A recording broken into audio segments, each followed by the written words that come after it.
All right, guys. Yeah, How we doing? go. There we go. How we going? How we going? How we doing? We good. We're There we All good. go. right. Yeah. Ready to rock. Ready to rock. Ready to rock. So I'm That's one excited. genre. Excited. Yeah, it's that. Hey, everybody. How we doing? Welcome again to another edition of the Living Room. It's fantastic to have you. I hope you guys are having a great weekend. Hope you're having a great Sunday as well so far. As usual, it's me, Andre, here with my good friends, Philip and Mark. And we just usually have a conversation, but we're starting something new today. We'll tell you a little bit about that later on. Guys, how you doing? All good. Yeah, All doing good. well.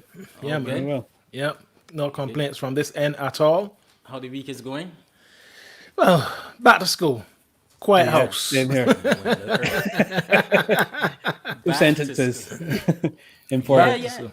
Yeah, I man. had this school year 10, which for the Caribbean is for farm, and then first farm. So someone going to secondary school for the first time. So that was Wow. exciting times in this house all Wow. week. Four So form really already. Well, for shoot. farm already. Yeah, boy. So, well, GCSEs and all that kind of stuff. Yeah, coming that's up. coming. It's coming. Yeah, yeah. How was the Yeah, first but- day for the young lady? Yeah, for Alex, she had fun, man. She more excited for Monday because obviously they started on Thursday and Friday. For her, Yeah. that was not enough. So I only start. I know my daughter Alex is different. When it comes to school, she cut from a different cloth altogether. Certainly not. I wanted to taste because I was not like that when it comes to school. We know. We know. We know. We know. Long many summer holidays could carry on, you know what I mean? But no, she had a good time. She had a really, really good time. And she's enjoying herself. Can't wait for Monday.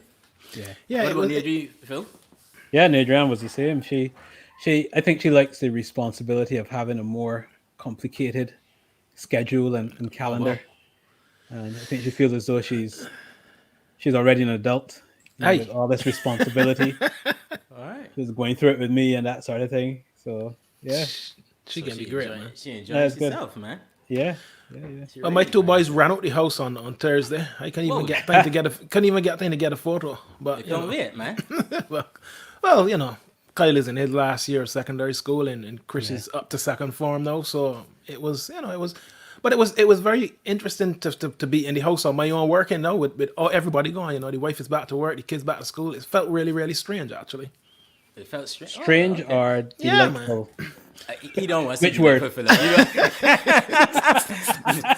the wife got here on the manners. You know, don't depress the children. You want them around.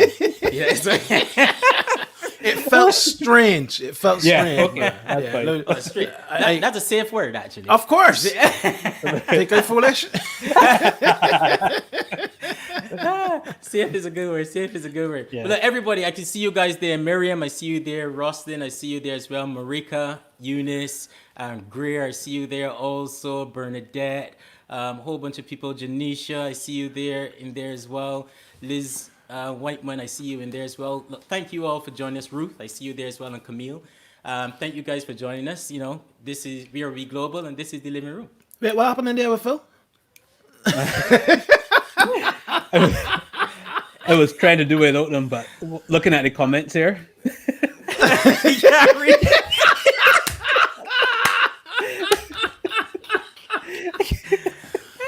I tell you every sense to go and get the glasses. Martin, man, can't read the comments.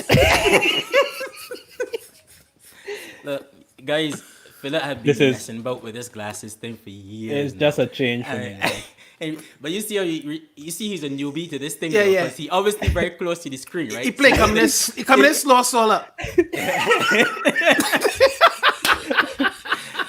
So everything No, reflected. to be honest, looking I like have been- Milton Doily there for Archie's there now. You know? I've been fighting about to wear.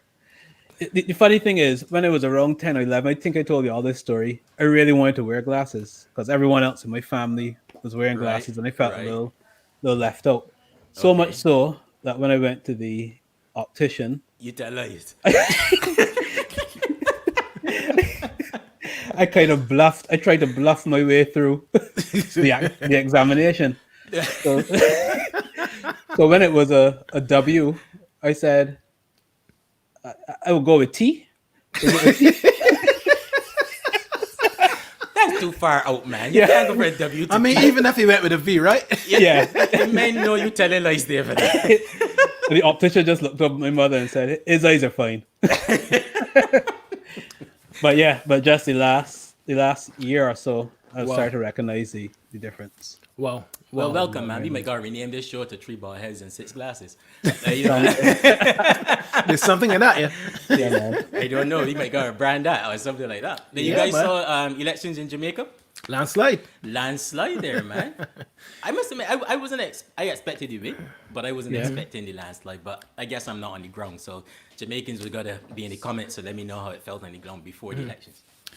Well, I see Mr. Holness has created a little bit of history there as well, because I didn't even realize that he's only become the second prime minister to do a second term since I think about 57 or so.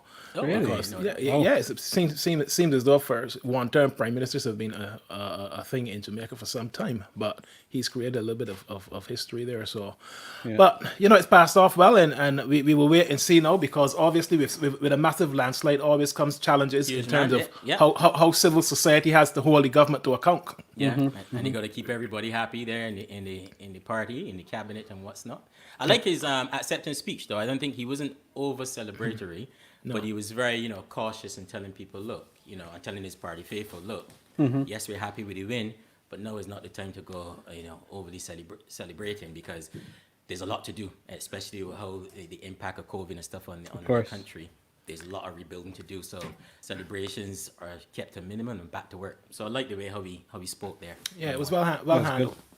Yeah, And of course, you would have seen that the election fever carries on, because I see St. Vincent will soon be going to the polls before the end of the year. So many elections and during this period is. Well, I hope that interesting to see what's going to happen with Jamaica now, if there's a spike similar to Trinidad after the election regarding COVID-19 and what's not. So I hope they learn the lessons from Trinidad. Although some of the stuff I saw going on, I don't think they learned lessons really. and canvassing and campaigning and what's not, some of the stuff was absolutely crazy. But let's hope St. Vincent can learn the lessons there then themselves. Of course. So maybe that's one of the reasons why Prime Minister Holness was trying to subdue celebrations. Maybe, but I think by the time he made that speech, once news started to go around, People were some of out partying some of already. the videos that I saw going around, it was like no mask, no social distancing. It was just a sea of green all over the place, and people were just going crazy. I think I read something today that COVID is now island wide in Jamaica. So It is, and that it is is. quite serious. Yeah. And I know we've got quite a few friends and fans from Trinidad joining us today, and I think they had a small earthquake on Friday. Really? Yes, Yeah, yes. yeah. I saw quite a bit of people talking about that on social media. So maybe some of our friends here, I'm sure, will tell us more. Yeah. Hope all And this of course, Trinidad is where we are today, man. The new series. the new series. Tell them about the series there, Carbs. Man, listen. And Listen. what we doing? We have always been talking amongst ourselves about the people who have inspired us, and the people who have taken the Caribbean around the world, made us proud. We embrace them, we love them. But even as a people, sometimes we take a step back and you feel, but have we done enough though to recognize them? And in our small way in the living room, we felt, what, there is time for some conversations around those people who are still here with us, but who have done tremendously well for our region, and who have put us in a place where the world knows who we are. And of course, who best to start a series of the living legends than the man himself, David Michael Rudder. Yeah, indeed. I mean, I think this was probably one of the first names. Of course, you think West Indies team and what's not, but after you came down, I think this was one of the first thing that came out of all three of our mouths, and we thought, who should we get in first, or who could we get in first? And we just went, man, if we could get David Rudder. Yes. Yeah. Yes. I don't know how. I don't Yes. know. We have no connections. Exactly. I don't know how we can. And this is well, a few weeks ago. We were like, I don't know how we can make it happen. Yep. But if we can make it happen, Yep. I mean, for us, let alone the region, for us, that would be so great. Of course. And for the region, because you said there just now, I think very often folks are celebrated home. Yeah. But as a region, and maybe they Yeah. don't know, but as a region, we don't really celebrate, apart from Yeah. the West Indies team. But that's Yeah. out there, and we know that. We don't really celebrate people like this region-wide. And we thought we'd use our platform. and we On got Usain Bolt. Yes, man. Thank you very much. Yes, man. Yes, man. Yes, man. Rudder. Amazing. Thank you so much. So that was great. You want to take a look at some of the achievements there, Mark? I don't think Phil might be able to. Although Phil got new glasses, no. I got the glasses on. I can confirm I can see them. Well, You look, might be able to see. we're talking about, and I'm sure he's going to talk about competitions at some point over the show this evening, but we're talking about Calypso Monarch Road March. We're talking, and we almost have to go through the decades with David Rudder, because his achievements go all the way back to when we were babies almost. I think he started singing in the 70s, and here we are. This achievement profile here is just purely looking at the 80s. The Sunshine Award for Male Vocalist of the Year, 6 awards for the Haiti album, which is tremendously significant. Leading role in Sugarcane Arrows, a 6-part television series. Yeah, I love and that. I used to that watch is, that. that is only the 80s. But if you roll forward, Album of the Year for Caribbean Music Awards, 3 Sunshine Awards for the Rough and Ready album, including Male Recording Artist of the Year, Album of the Year, Best Social Commentary, and of course, he's a phenomenal writer. Yeah, that's right. He's one of those calypsonians who you absolutely have to celebrate. But it's not just about the calypsos. It is also about what has he done in terms of movies and where has his music gone. You can look at all of these achievements and he is still working. He is still working. And I thought it would be useful to see, well, where has he gone? What stages has he been on? He's gone across the world, from France to the UK to California to Washington to Jamaica to New York. He's very popular over in Japan. You got that right. People know him. Yeah, So indeed. And a huge, deep catalog. deep reaching catalog of phenomenal music, man. Phenomenal music. This is only the album covers here. The singles and what's not throughout the years, and the collaborations. So much. But as you say, we need to be celebrating people like this. We need to use every platform across the region to celebrate people like David Rudder, because we don't need to wait for other people to do it. So we know, I've even been reading, I think Rolling Stones magazine, compared him, and this is some of the names that he's walking with, Fela Kuti from Nigeria. Yeah. Right? The influence on Trinidad. But as I'm a Bajan, as you all know, but I'm a regionalist, so we can claim it. Not just the impact on Trinidad, the impact of his songs, his music, and his advancement of culture to the region is on par with Fela Kuti. So we need to be celebrating that all the time. And listen, I would like to really put a big thank you to our fans on our Facebook page who, the moment we asked this question about what songs do you love, what questions can we ask, and people piled in numbers. And it was still going on just before we started. Exactly. So it's going to be all about the music and the man today. So all about the music. So you think we should give a little, you think we should show people why? You think we should give him a little taste? You think Man, we should why do not? something? Bring down. Man, why not? Why not? Let me listen, I can say it now. When you're all hearing these clips, I can see y'all, I expect y'all up and dancing. If you're driving in your car, please park. Don't try and dance Just while pull you're over. driving. Pull over. If you can't, listen, get up or we can dance. I just tell you. It's as simple as that. Simple as that. Simple as that.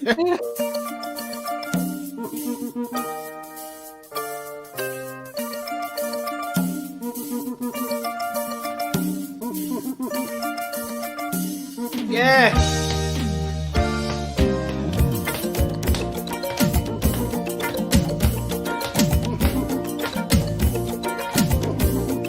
Hey! Yes!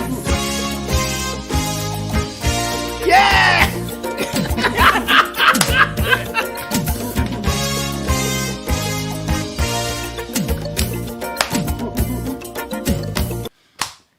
Woo! I got feeding people in movie, y'all want the rest of that? Man, I can't see the comments, I can't see these people really taking this thing. Listen, I want to see these comments going crazy. Listen. She's everything you think she's all about, and everything you dream she'll be. She lips could bring love water to your mouth. She's a bacchanal lady. She will infect you with her ramache, melt you like a noonday sun. Take your status symbol high away. She mix your milk with punch and rum. She's bacchanal lady. Bacchanal lady, real magic when she talk. Bacchanal woman, won't you come? Won't you make some love to me? All right. Yeah, man. You feel the movement? I feel everybody moving. So, because y'all been good at moving, all right, we can finish this one. We can do this one here again. Calypso, calypso, calypso music. Yeah.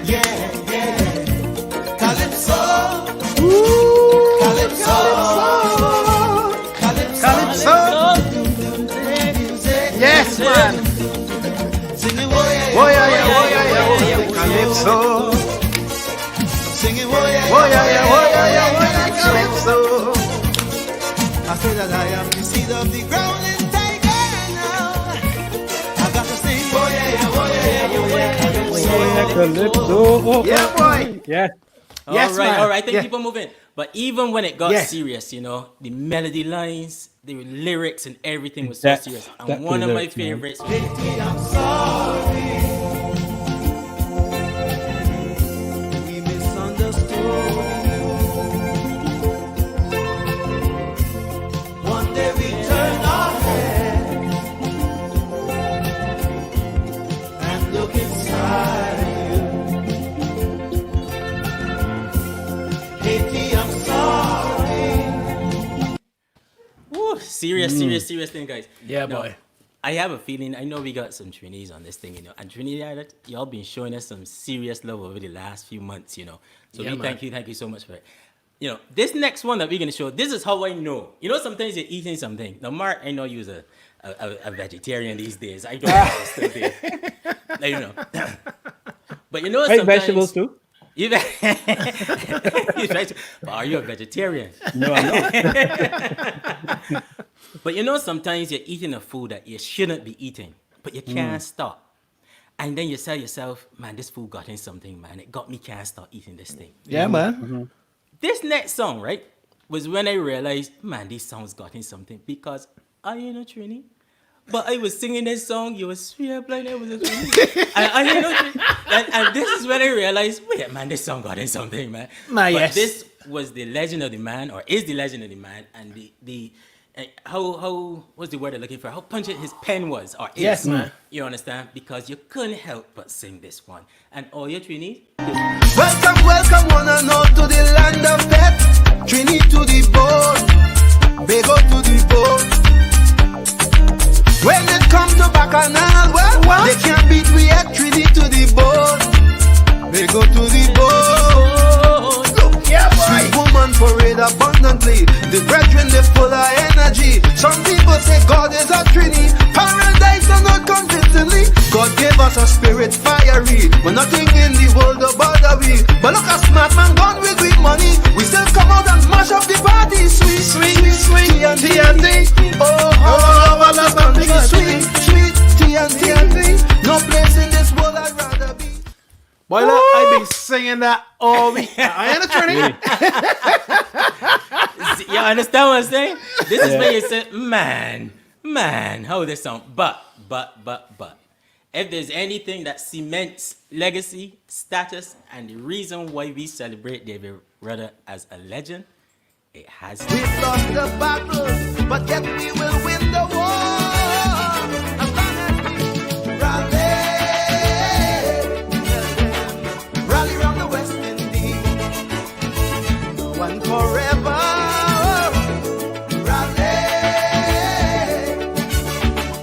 Rally round the West Indies, never say never.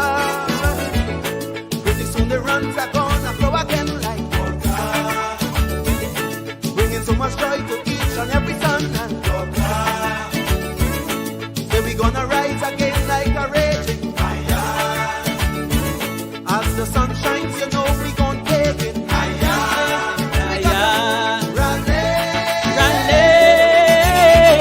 Rally round the West Indies, Rally round the West Indies, one forever.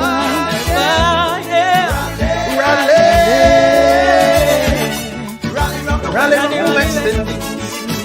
Stoke up the fire. Oh, woo. Seriously, fella. Seriously, fella. That Yeah, was the man. cement there. That's the cement. Yeah, there. man. That's the cement. That is Listen, it. listen. There's absolutely no doubt that David Michael Rudder, is He is a a legend. legend of the Caribbean. Absolutely. He's a Indeed. legend of Trinidad, yes, but of the entire region, he is a legend. So we're gonna go ahead, guys, and we want y'all to give him a warm living room welcome and just welcome David Michael Rudder to the living room. You like So how you it? doing?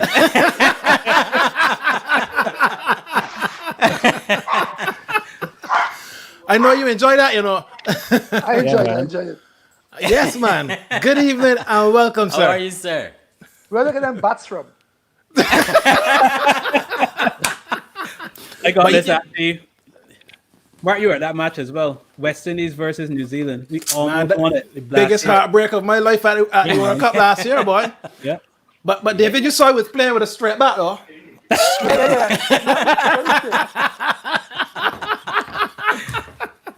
No, that's how we do. That's how we do. So how are you doing? How are you? I'm good. I'm good. Excellent. Batting excellent, strong. excellent. Batting strong. Yeah, I Batting can see strong, that. I nice. can see that. Welcome to the living room. I know our fans are going crazy My at ple- the moment. Thank you. Everyone Thank who's you in. for having me here. No, anytime at all. Anytime at all. No, it's an absolute pleasure. You know, just Honor, just honor. Yeah. listening to those songs brings so much emotion and but so much goodwill and so much good feeling. Because as Caribbean people, we do recognize, you know, the connection. So welcome. So how are you? Let's start simple, man. How you doing? I'm doing good. You doing well? I just feeling a bit lazy these days because most of my gigs are cancelled. So Okay. I'm sleeping and eating. Oh dear, that's dangerous stuff, man. Yeah. Yeah. But listen, I saw one of our fans asking when is he going to do a virtual concert, because you know this is a I big saw thing that. now. Yeah. This is a big thing. I tried to do one, but my keyboard player was in downtown Toronto. I was in Aye. Asia, so it couldn't sync properly. It wasn't So I'm syncing. gonna, Oh, I'm no, gonna no. have That's him up hard. here. Soon he'll be coming in with me here, and we're gonna stay at the piano and do a concert. Well, you heard it live here, folks. We always break news. We always break news. Can't wait for that. Can't wait So for look that. out for that man. one. Yeah, man, we will be Yeah. pushing that through the We Global sounds family good. for sure. For Most sure. definitely. Most definitely. So is that going to be kind of an acoustic setting or? Acoustic we have- setting, yeah. Okay. You got Phil excited already. Yeah. You understand? I noticed something. I have to ask about this. How come there are two people here with elephants in the background?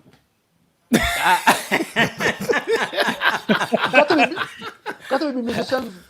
The musicians. Oh, Yeah. you know, Phil can take that. Phil can take that. But listen, David, you know that you guys share more than just the two elephants in the room, or three, I should say. 'Cause There's you a got two lot. on your wall. I noticed that you were born on the 6th of May, Yeah. and you know this other guy here with the elephant in the room shares the same birthday. For me as well. What you see? I mean, I think we need Before I to go get live. together and make some music, man. you know those two. Still the trunks are up and behind mine. Yeah. I see that. That's a sign of good luck, good vibes. Good When the vibes. trunks yeah. are up, if the trunks are down, that's not good. Let me see yours So- again, Phil. Yeah, mine is done. But I'll tell you why I have this elephant up. So I've been doing some talks in my workplace for a while on racism, Yeah. and a lot of the time, people wanted to skirt over it.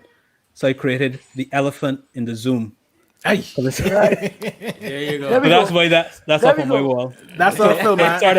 It's sort of something that comes up, and people start to talk about There the we go. elephant, and then we dip into the topic at hand. But David, for a long time, he has wanted to write a calypso, you know, and I think the two of y'all would do some amazing stuff because he's a I have a fantastic feeling so. writer. Yeah, I man. feel it, Yeah. sir. I feel it, sir. Who knows? The song might be there's an elephant in the Zoom. We like could it. we could do that. I What like key it. would you play it in? One What key would you of have these it days in? we get together. Yeah. We can make it happen. We can make it happen. But David, again, thank you so much for joining us in the living room. We got so many people here, diverse people in the comments and what's not. Lots from Trinidad, but from all over the region as well. So let's take it back a little bit. Take it back. Yeah. Where are you from in Trinidad? And what was your introduction to music? And how did that journey go? Well, if you notice how most of my songs have a double kick, I call the heartbeat. So the music started for me in my mother's belly. That's what I was hearing. and heartbeat, toop, toop. So like I come out with that rhythm, Ah, you know. So I started from very early. Actually, my first professional gig was at the age of 9. Right. You know, wow. yeah. I was with a group called the Solutions, and we used to travel, do little shows here and there at the Lux Cinema at lunchtime on Saturdays, Naparima Club, all over the place. You know, there was a DJ in Trinidad called Billy Reese, and he had a thing called the rodeo. So we would travel with him across the country. You know, even sometimes to Barbados, because I remember coming in the 60s, in the mid 60s, coming to Barbados to do shows, fly back out on Sunday night, back in time for school on Monday. Yeah. Wow. So Wow. Wow, that's a serious schedule there at such a young age, man. Yeah. So how did that come about at such a young age that you Well, entered into that? my mother, she's very strict, but somehow she instinctively, there's some instinct in her. She felt, I said, let this boy do what he has to do, because there's something about it. So she allowed me to do the things, And Okay.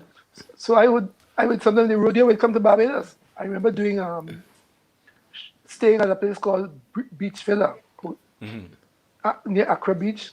Yeah. It was owned by a Trinidadian, Mr. Williams, I think it was. And there was a rock band in Trinidad, a very famous Bajan rock band. The manager was a guy called Malcolm West. They would play on the shows too. The first time I all kind of like stage presentation was with this band. So Ivory, it was, probably? I don't know. it could be. I remember the guy. Actually. I remember Wow. there was an Englishman called Mr. West, Malcolm West. He was the manager. Okay. Wow. Yeah. Oh, So we performed at downtown, Bridgetown, all over. Wow. whoa. So the Bajans were well into Mr. Rudder long before we were even born. But I was nobody then, so it was like Paving the way. paving the way. Yeah, exactly. You paving the way, man. You talked there about your mom, but I know that your grandmother also played quite a significant role in your early years as well. Can you tell us a bit about that? Yeah, she was a spiritual Baptist. So the story was when I was born, my mom was an Anglican. So when they had the christening, she christened me Anglican. And my grandmother said, this child had to be a Baptist. She took me up to a Baptist leader called Leader Hunt. He was like a superstar Baptist, in terms of the Baptist faith. Everybody, Hunty, they used to call him. Hunty. And he offered me a Kunta Kinte style. Aye. So then when I came home, and I had to go to Belmont Boys Roman Catholic School. Father Graham, the priest, said, "You can't come in school unless you're Catholic." So they baptized me again, over again. You're a black man. So you're Anglican, Baptist, and a Catholic. I'm still waiting on the Hindus and the Muslims to come. That coming. Take it like man. It's on the way. Wow. But in a sense, because my love for music and culture, I'm already part of those energies, Yeah. Well, and those early formative years, because sometimes when you get further down the line in your musical career, you have a reflection. How do you reflect on those early years? Traveling at 9 years old and going to Barbados and being in bands. How do you reflect on that? I call it passing through the fire. Hey, Wow. Some people.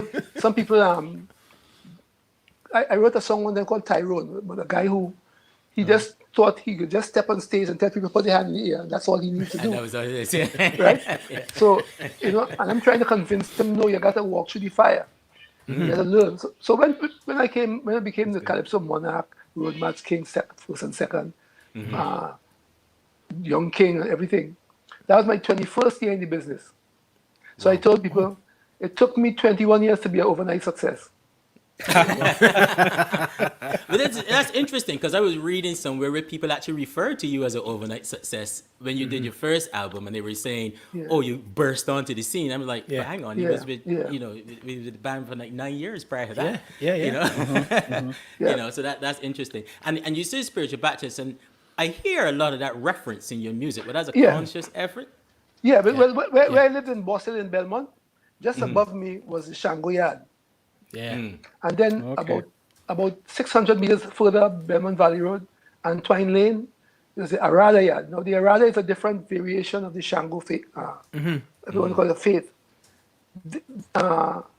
So the Aradas settled up in Upper Belmont at that time, and they had a shrine right there. So all around me was this heavy Africanness, you know, and the steel bands. My neighbor was Lord Beginner. There's a steel band called City Kids Steel Orchestra, and right over the fence was the Dixieland Steel Orchestra, and you know, right opposite Lord Beginner was Edwin Roberts, the sprinter, who was part of the. I remember Trinidad had the 4x400 meters world record for about almost 30 years, and Ed Roberts was part of that. So all around me had that kind of energy, you know. So I just absorbed all these things, you know. Wow. Belmont is like an open university. Yeah, I was gonna say you can't help but absorb it all when it's all Yeah. around you like that, you know. I And just take it all in. remember George Lamming saying, you know, as a Bajan he would go to Belmont to get his real education. So he and all Derek Walcott, they all passed through Belmont. Derek's theater workshop is still in Belmont. So it's that kind of place where you had all the most steel bands, calypsonians, mass players, Jason Griffith, Ken Morris, all these pepper, you know. So it was just like everything is encapsulated in that little space. You know, Still have that same the vibe. rest of the country was Trinity to the bone, but Belmont people were Trinity to the core. Yeah. I like it. Different level. Does Belmont still have that same vibe? It still has certain amount of that vibe, but it's more like a how should I say? If you're coming from the country to work in town, you get an apartment in Belmont, so you don't have to travel back to the countryside until the weekend. It's that kind of thing. A lot of it is a bread and breakfast kind of thing, but it still has the energy. Yeah. Yeah. So Well, give me Go one ahead, sec, Ray. Mark, because I got a feeling we could be in for a real right here tonight. Understanding some of the history and stuff. So guys, look, if you're in, hit share, pass this around. Let's get as many people from around the region to come into this conversation, and let's speak to the legend that is David Rudder. So just share, send it to everyone that you know across Facebook, WhatsApp, wherever it is. If you're on YouTube and that's where you're watching, share that link as well. And you know, and let's just as many people as they can just come into the conversation. Go on, Mark. Yeah. No, I was going to say, you know, even in that potpourri that you were in there, David, you know, there's still a lot of pressure to kind of come out of something like that and be successful. How did you handle those years when, you know, you're still young, still learning, but lots of pressure because of what's going on around you? How did that materialize for you? Well, I love music so much that I was also doing other things on the side. I started working. Actually, when I left school, I had applied to the Catholic board for a teaching assignment. I said, well, put me anywhere. Put me in Toco, the furthest reaches of Trinidad. I don't care. But somehow it didn't happen. And I started to work what we call a 5 days. Government assisted labor things. It's not called CPEP. It passed through about 1 million names. Dude, it was this, it was that, the other. But when it first started, it was the 5 days. You work for 5 days. I was a wheelbarrow laborer.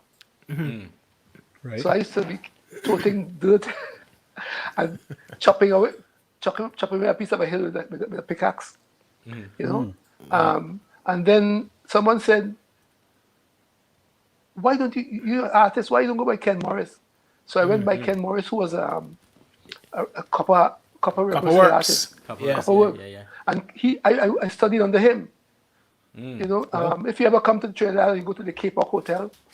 In the lobby, you'll see a copper mural. Some of that is my work. You know, I worked on that. Yeah. You know, so it was that kind of thing. So I started to work with Ken Morris.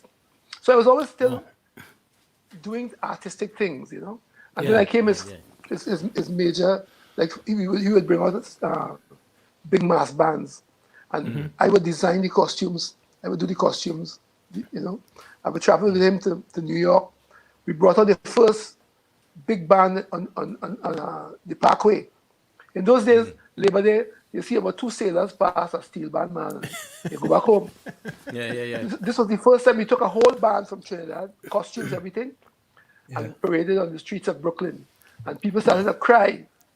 A man said, that is mass. Oh, you look, that is mass. You know, like he hadn't been That's the performed for feeling. about 20 years, you know.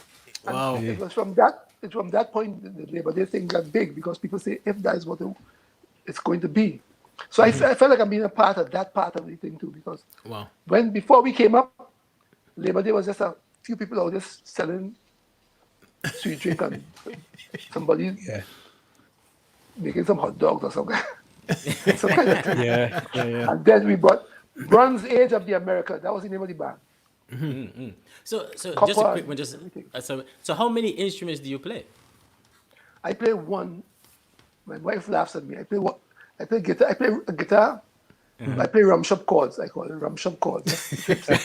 Oh, okay. That is about it. That's Sometimes about I it. play Okay. flute. I used to do a little flute too and harmonica, but now I have musicians to do that for me now. You earn it. That's But good. That's good. you said earlier that the heartbeat is your rhythm. The dum, dum, dum, dum. Yeah. What is the melody? Because the signature of your songs is the melody for me at least. The That's depth of always the in my the melody. melodies are always right through my brain, always right through my Okay. head. Yeah. So that's easy. And then sometimes I put lyrics to it, or sometimes I might write a lyric and put a melody to it. I can do it. Yeah. I can do it anyway. It doesn't. You go either way. Yeah. Yeah, it doesn't matter. Yeah. Yeah. Wow. So when we talk about, you know, melody and lyrics, I would like to weave in influences into that, David, because we know from looking at your history, and I think I read somewhere that you were a backup singer to Lord Kitchener. Yeah. and it would be good and really important to understand who were the influences and what particularly did they influence. All right. We had in those days in Trinidad, we had 2 radio stations, 2 boxes in your house. You pay maybe $1 a month.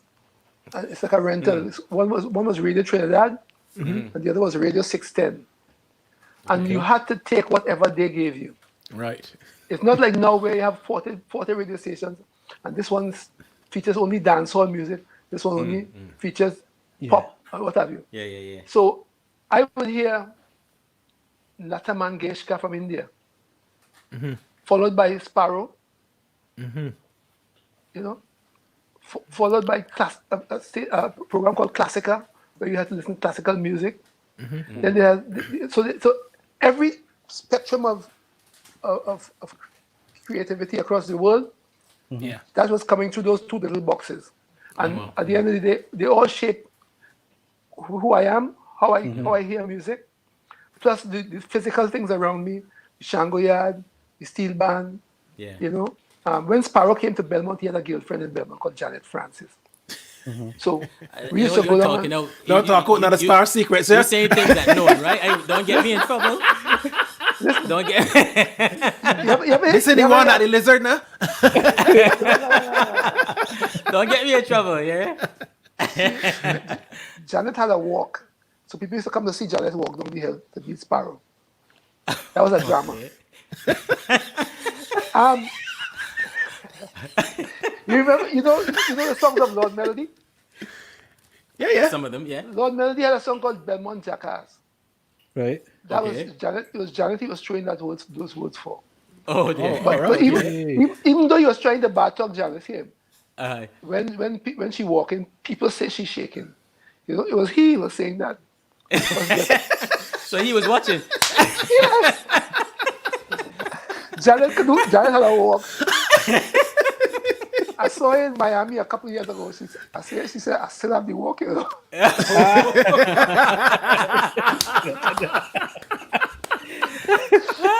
So this is the kind of thing, you know, I grew up with. So the bird, Sparrow was right there, like live and direct, you know. University of Belmont, as I say. Wow. Yeah, no, I think that's great. So who would you say from a singing perspective and a writing perspective then was your main influence in the early days and even to now when you started out writing and penning your own I stuff? don't know, you know. Sometimes I would hear like a Beatles song when the Beatles broke up with "I Want to Hold Your Hand" and thing. And I say, if that was me, I'd just say so. So I never really Like that. thought, like I would listen to the calypsos, the double entendres and so on, for the kitchen and sparrow and so on, because everybody had to have a kitchen and sparrow in the house with a radiogram, Yes. So, but I think I just listening to all the different forms of music, so that's why they come through in the songs, Somebody might say, I hear a little tassa, and I hear a Brazilian something, these are the things that 610 Radio Trinidad, and my environment, put out there, Yeah. That's good. So your melodies came from any genre of Yeah, what you can hear yeah, and how you can relate it, but your rhythm is what had the African overtones and what's not, Yeah, and the heartbeat, double doom doom. Now, that's interesting, actually. That's interesting because generally people in a specific genre would tend to listen to those contemporaries, and that's where they're drawing from. But it actually explains a lot of the creativity that you hear in the different songs that you write, actually, melodically wise. Yeah. That it doesn't sound. There's nothing that sounds the same. If you understand what I mean, it always sounds very different. So that's interesting to hear that perspective and how you. Yeah, even the whole thing of the classical music. I did on the same album. I did an album called Beloved, Blessed. Sorry, Blessed. Bless. Okay. And I had a song called the Rational Anthem, and another one called Show Me a Sign. Yeah. But they always talk about classical music and calypso, and I would say, but there's one of the sweetest melodies ever created was Kitchener's Margie. Ba da ba da dee dee da da da ba da dee ba da dee ba da da da da ba da da dee da dee da da da dee dee. Very classical. Beautiful. Beautiful. So I took two of those songs on the same album and I put them in the classical form because I grew up listening to classical music on the radio. Wow. Wow. So everything. I always tell young people, listen to everything. Oh, that's great Everything. advice. I agree with that. I love that. Me too. I Yeah. like that. Every I form love of that. music. Look for the magic in it.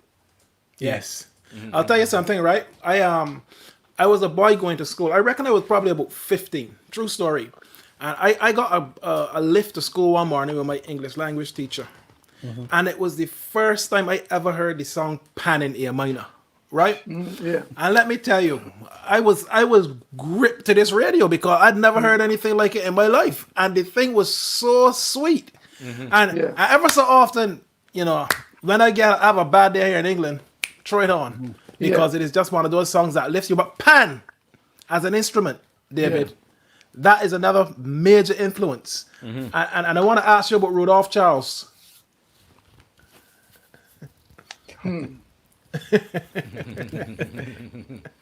Rudolph Charles was like the president of Laventille. He lived in California, but he was a man. He's big. He was a kind of Fidel Castro kind of stature. This tall guy with army greens and a towel. Always had a towel on his shoulder. Right. And he tolerated no nonsense from anybody. Right. So that's the kind of That's the I hammer. remember He would beat a pan or hit a man. he did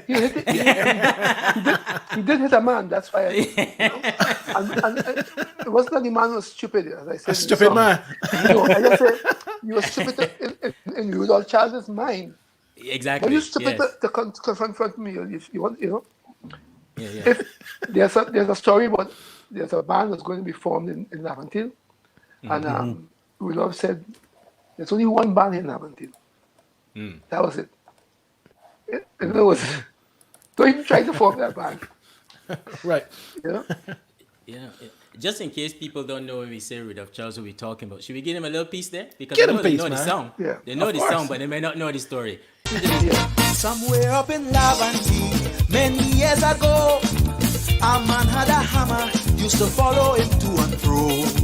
He used to use it to pong a pan, or sometimes a stupid man, all in the savannah, never miss panorama. One day the old hammer just disappeared. Oh, some say that it vanished into thin air. Away the man with the hammer gone.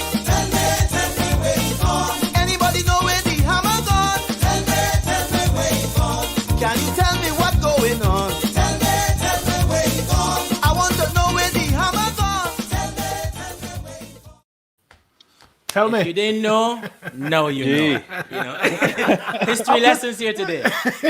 Up to they can't find the hammer. Exactly. They can't find the hammer. An Can't find interesting the thing hammer. about that I knew him as Rudolph Charles, right? So when Pelham said, I have this idea for some papa, I went to my, so then I called Pelham. I said, Pelham said, yeah, man, let me do this one for Trail. I said, who is Trail? Yes. He said, Yes. that's Rudolph's nickname, Trail. Trail. Yes. Yes. Yes. Right? So then he said, some people call him Dragon too. Dragon. Yeah. Yeah. Yeah. And some people call him the Hammer. So because he used to, there was a movie called Walk Like a Dragon. This kind of creature used to be slow and calculating, you know. And so they call Rudolph Walk Like a Dragon. And then they call him Dragon. And then they call him Trail. Because all those days, a lot of the street culture was based on movies from Hollywood. Yeah. You know. So when people come, when you go to see a 12:30 show at Olympic Cinema, or as we say, Olympic Theatre, and a man walk like a dragon, and he say, "Who is that?" That's Rudolph Charles. So next thing they say, "Walk like a dragon." You got a nickname. So he was. So I say, you know what? I'm going to write a song. I will not call his name once. I'm not going to say Rudolph. I'm going to say Dragon. I'm going to say Trail. I'm going to say Hammer. So I use all the nicknames, you know. Interesting. I want to shout out Edwin here. I just saw Edwin there. So welcome, Edwin. That is amazing. Edwin, how are you going, brother? Yes, man. Indeed, So listen, it's good, interesting that Edwin jumped in because this next point is similar to something that happened to him. You in 1986, David, you won the Young King, the National Calypso Monarch with the Hammer, and you were the Road March King, and the Panorama competition as well.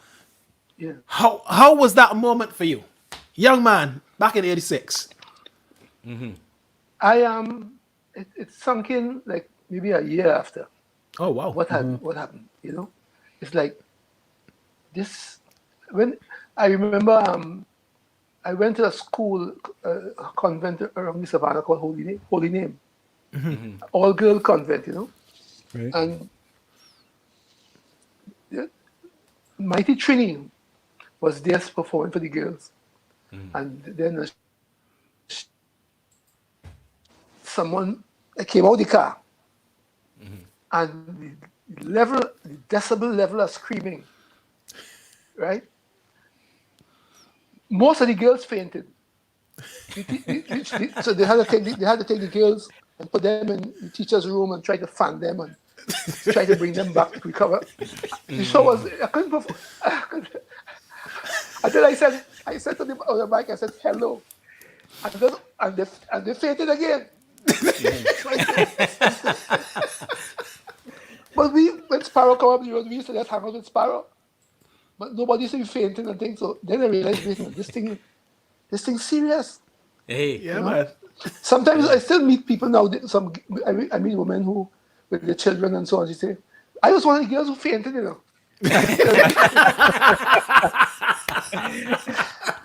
That's how you know this thing has never happened before. You know, this is serious. It was a serious man. moment. And Yeah. prior to that, 86, you had like 9 years or so with Charlie's Roots. And then you went, from a recording perspective, you went solo, as it were. Was the winnings and stuff and the success of 86 the catalyst for that? Or did the band kind of say, David, it's your time to go up there and give the world your talent on your own? I think the band kind of sort of phased out a little bit in the late 90s. Okay. Right? And I had so much different concepts in my head. Sometimes I would hear a musician from somewhere else playing this line, or you know, getting a different feel, and so on, you know. And that's at that time I was like, time to step out a little more into this world, you know, on my own. It reaches that point. Yeah. No, that's But interesting. this was some glorious years. Yeah, I can imagine, man. Yeah. And sorry, go ahead, Mark. no, I was going to say, and how important would you, put that advice to young people in terms of getting the foundation right? Because I gather that those are really instrumental foundational years, or were really instrumental foundational years for yourself. Yes. I always tell them, I always tell that story. I said, it took me 21 years to be an overnight success. Yes. So you're young. If you slip, you always get up and dust. When you're there and you get old, it's hard to come back out, What I did also, I had a friend, we used to have a friendly rivalry. He used to sing for a rock band. And I had my own group, The Solutions. And there was a competition called Pub Gear, at a hotel called Scarlet Ibis. And we had, each year we go, who the best pop band in the land. And this guy always used to look at me with a kind of cat eye. And, you can't touch my band. Your band can't touch my He's challenging. band. So one day, I felt sorry for him, and his band won the competition. Let's put it this way. he will paint a different picture, but Of course. So you letting him know now what happened? I said, but what does Red Man feel is? Aye. We ended up working in the same place. Getting personal. Very good friends. Yeah. And Carl Jacobs is his name. His Okay. wife is Carol Jacobs. So we started to sing together. We used to go to we were the go-to guys, along with another sister called Patsy Holder. And we would do mostly chorus work in the studio for the Calypsonians. So I learned not just playing out on my own, but going to knowing what Kitchener wants. And Kitchener and Sparrow are the two hardest men to work for. Oh, really? Very, very, very. When I say hard, I mean like Very they particular. want to hear very particular. Yes. You know? Yes, yes. They know what they want to hear. Yeah, Yeah, yeah, yeah. I work for Black Stallion, the Caribbean Man album, that famous Stallion album. We worked on it, and he was more like kind of letting things flow as it runs, Yeah. So you learn a lot of different styles from different artists and so on. So Yeah. But Go ahead. and I reached a point where sometimes we would be telling the Calypsonians, no, sing it this way, sing it that way. So when people say, I just never see come see. It was really, if I could tell a Calypsonian, do it this way, and he say, yeah, right, then I know I'm on the right track. You're on the right So track. when I decided to enter the Calypso Monarch, I was really very well armed with a lot of knowledge, People didn't know that. So there was like a shock, You're already been through the fire. Yeah, and then they said, well, he can't come to next year. And with dedication, permission to master the place, Calypso music, just to name a few. And then the following year was Panama, Haiti, Rally Around the West Indies, the whole album virtually. So, what I was saying to them, if you think that was just a one and done, And one up, no. There was a grounding there. here we go. Cities here here. we go. More coming, more will be coming. Yeah. Yeah. There's lots of proving in the fire there before that even Of happened. course. Of course. That's And I what wanna talk 21 about- years do for you. So Haiti, I love that song. Oh, yeah. And I, growing up, and everything that was going on in Haiti, in the bit of the history and stuff as well. Why was that important for you to do at that time? Haiti most of the songs come by kind of like by accident. I was in Brooklyn, and where a lot of my songs were composed, actually. And I was staying by a friend of mine, and we went out and we took a Haitian livery driver, those we call livery taxis. And we would pay $3 for the trip from where we were by regular taxi. And the Haitian guy who was the driver said, that's $5. And my friend said, well, the Haitian always try to take more than anybody else. So I said, well, maybe the life a little hard in Haiti, I don't care about that. They always want an extra dollar, So I say, something? I write a song about Haiti. Oh, wow. And that's how, that same night, I wrote Haiti. Oh, wow. Wow. So it's things like that make things happen, Yeah, because it's important that people understand where other people might be coming from. And at that time, I wasn't too sure if everybody understood. And I was a big like a big CLR James fan, you know.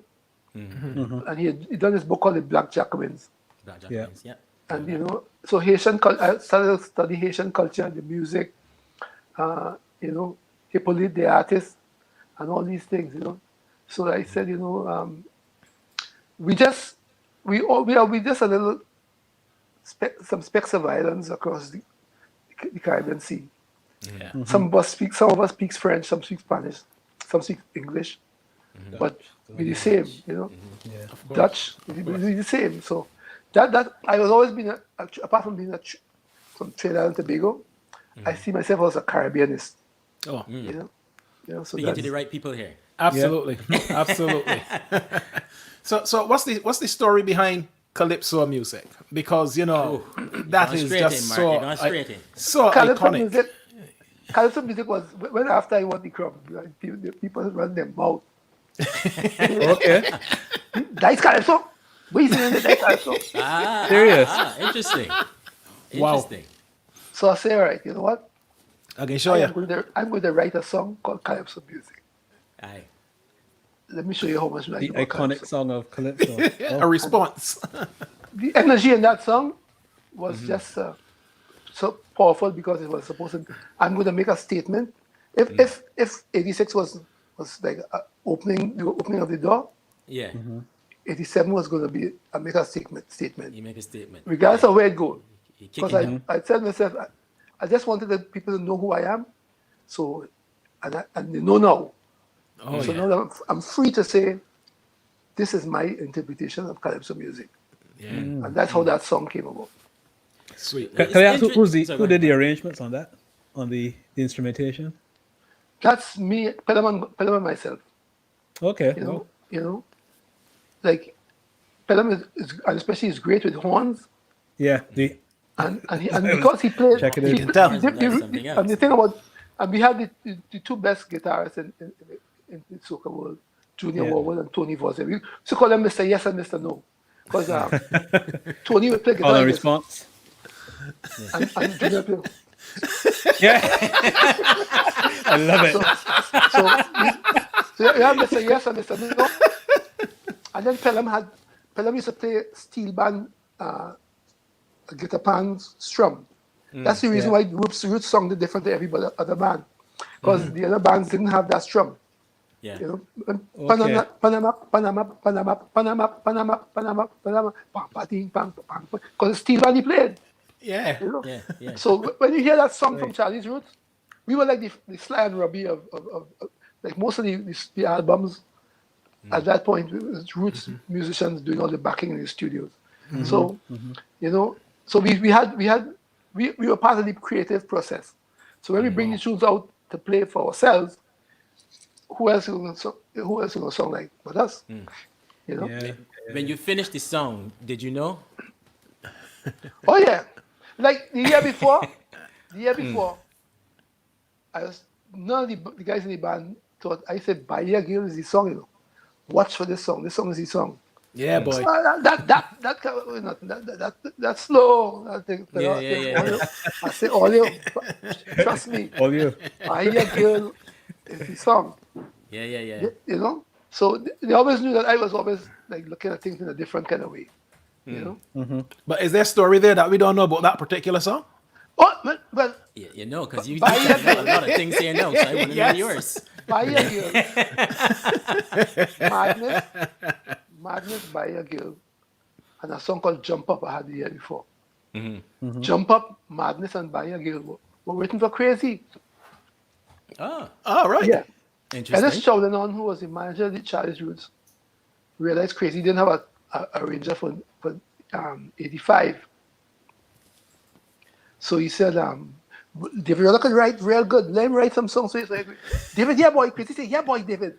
Write some songs for me, boy. Boy, this time Crazy I want to hear my songs. So anyway, I write this song. So he had a song called Muchacha, a Christmas song. The other day I went to Venezuela and I fall in love with a señorita. Pilim, pim, pilim, pam, pum, pim, right? So I said, all right, I'll write a song similar to that, but then the girl come from Brazil. Brazil. So I changed pilim pilim pim pilim pim pum pim. So I say pim pilim pim pim bam. Aye. This girl from Bahia, staying in Maruga. This lady real lucky. She bunks up it crazy. You see? Yes. If you listen to the song where I say sweet me is a throwaway thing. It's weak. You know? But I have to change that line when I do the song. You know? And as a man with a plan, well, I really did. Because I think like crazy. You know? Yeah. So next thing you know, Fascinating. we can't find crazy. Somebody say crazy gone to the States.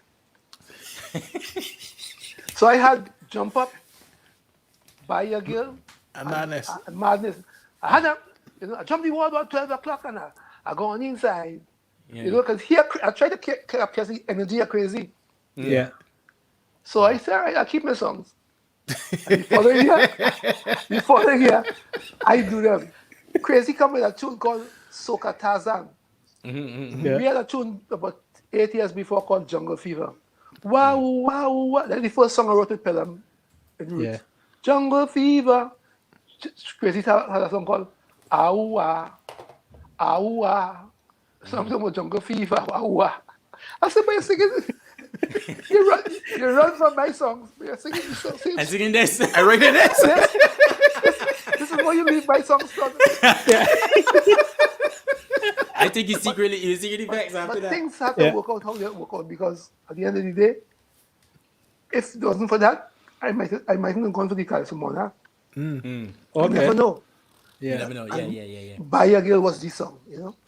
I can see the audience and our fans who are piling in with the comments are Enjoying these absolutely stories. loving the stories.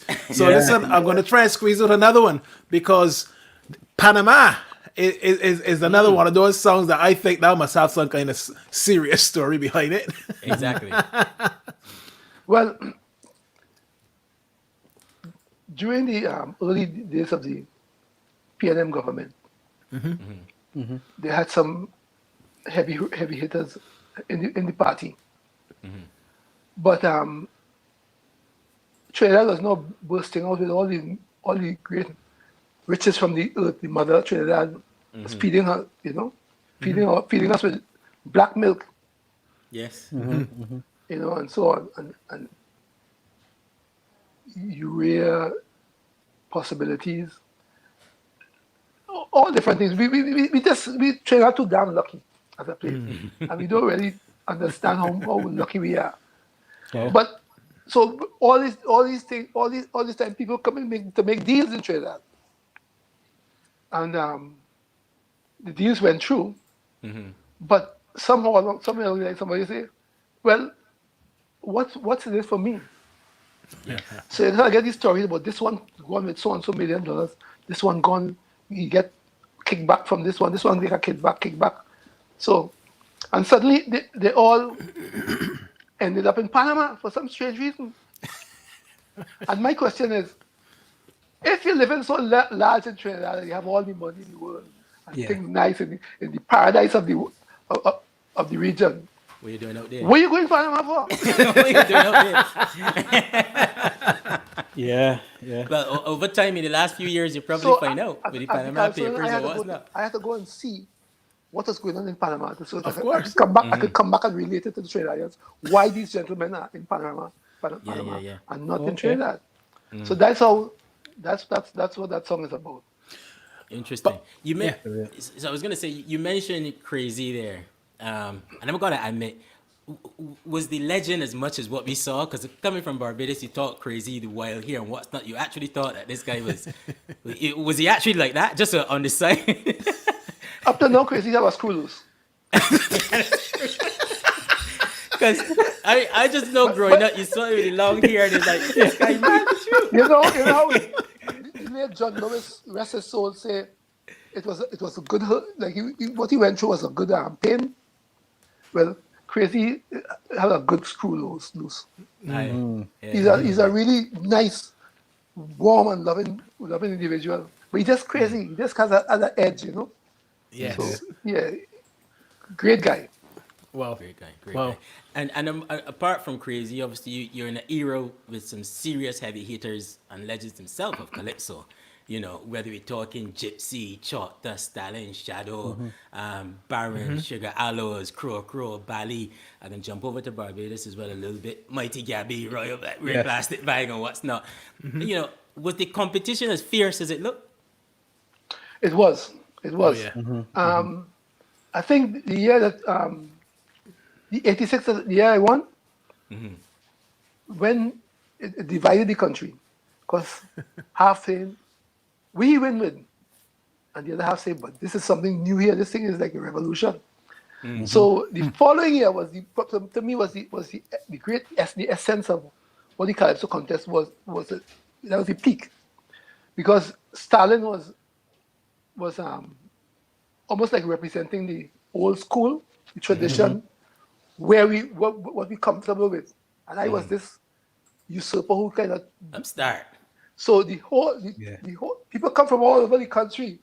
That's 87, place packed up to the edge of the stage, tension in the air, Yeah. And to me, there was that was the most powerful moment in the history of calypso contest as I know it. Even in the days when Sparrow would have challenges, Sparrow win. But this one you couldn't separate the two. And Leroy and I probably laughed because we so much people don't know that. We're so much good friends, And matter of fact, Leroy, I hope you're watching this one. Patsy, I can't see you guys. They're not allowing people to come back in the country yet, so I can't come. But I'll be insulted at it. Yeah. Indeed. So That was oh yeah, absolutely. And 1990, David. Yeah, I always remember 1990 being a real poignant moment for me as a young person, where I could see a lot of change in my friends. But some people in Trinidad like to say that you almost was prophetic with what you were singing about in terms of 1990. prophecy to me is history, having a sense of history. Because when you study history, That's you very kind of true. say, this is probably going to happen. So it's not anything like some spiritual vibe. I don't know. Maybe that might be an element in it, but I think it's if you watch how the world running, you can kind of say, you can't put your finger on it, but it's there. I remember I wrote a song called Visions of Paradise about I tried to crawl into the mind of a suicide bomber. And Right. I remember I was telling my wife at 2 o'clock in the morning, I came upstairs. I said, I have this song. She said, this is the worst, most dread song I've ever seen in my life. This thing, why you write so much? I said, I don't know. I just feeling like blood and people blowing up themselves and things. And I tried to crawl into the mind of the suicide bomber. 6 hours after, 5 hours and something, you should wake up. A plane just crashed into the World Trade Center. Wow. Wow. Visions of Paradise was written 6 hours before. Wow. So sometimes these things, they have these premonitions, So I guess there's an element of that in it too. But to me, it's mostly history. Okay. Because clearly you study what's going on around the world, from Zimbabwe to Haiti, race in America, and different countries like that. Was it important for you to tell these stories to a Caribbean audience so they understand what's happening? Yeah, you make a contribution because you're not here for too long, and I feel like if I could tell the Middle Passage journey through my travels, like when I look back at my catalog, I wrote about Abdul Salouima from Haiti, was savaged by the NYPD. Amadou Diallo, 41 bullets. It is Zimmerman. Zimmerman, Yes. Into the Night. Yeah. So I'm always sort of like writing these songs, the immigrants, so I'm writing these songs as part of the whole Middle Passage journey, with other songs in between, Wow. True story. So that when I leave here, people can't say, well, he didn't write nothing about us. Because all that's going on in America right now, I've covered it. You Party have. on the mall. Yeah. Yes. I've covered Long it. walk. Long I'm walk very, to very freedom. challenged by Long this. walk Yeah. to freedom. That's an amazing song. Yeah. Amazing I'm very challenged song. by this, David. It is. What was your daily routine like? Now, eating and sleeping. That sounds You good. need to preface that, Philip. You can qualify that one. All my gigs cancelled. All for the year. Yeah. You know? But generally through the years as you were creating, what was your routine like, your daily routine? Because you seem like a very avid reader and follower of current affairs, but also of history and so on. Read, follow the news. In the studio, hanging out with some friends who could people who could open your mind up to things. You know, once you have a line where everybody kind of brings something intellectual or something that makes sense, Yes. and we could expand on it. So it's part of the whole system of Belmontism.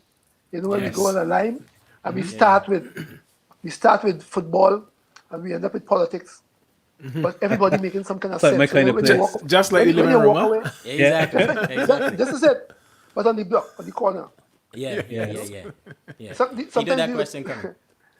Sometimes go ahead. the line would last so long that Right. you know, like 6 o'clock in the morning, you're now going home. Yeah. You know, Yeah. that's how strong it was. You know, Wow. So if we move forward, not forward because it's all in the same era. So Rally Around the West Indies, a song that now, you know, if you weren't cemented as a legend by then that just went crazy all around the region. Yeah.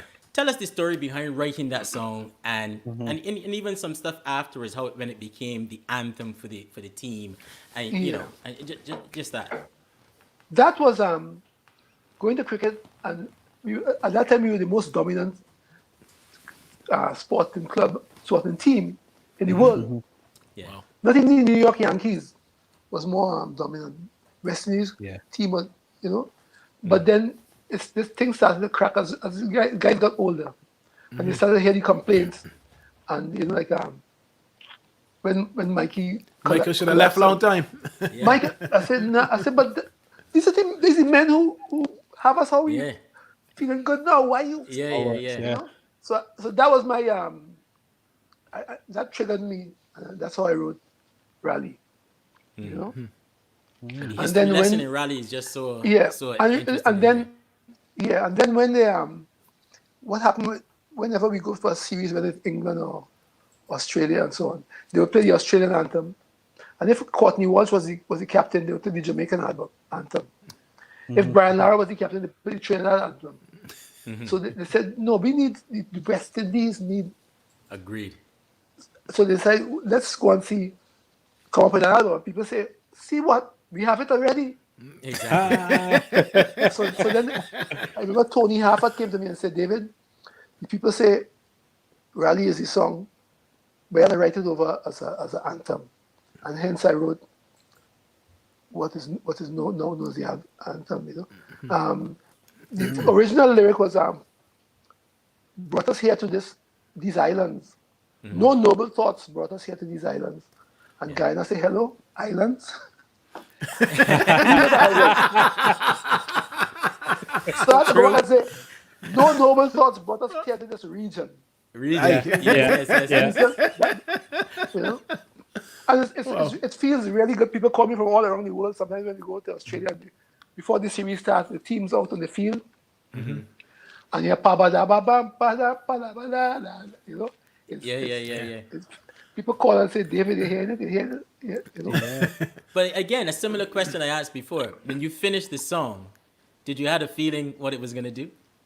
And when did you realize what it was doing as a song across the region? I just felt that the song was going to be powerful because that album was my freeing myself, not so much from the.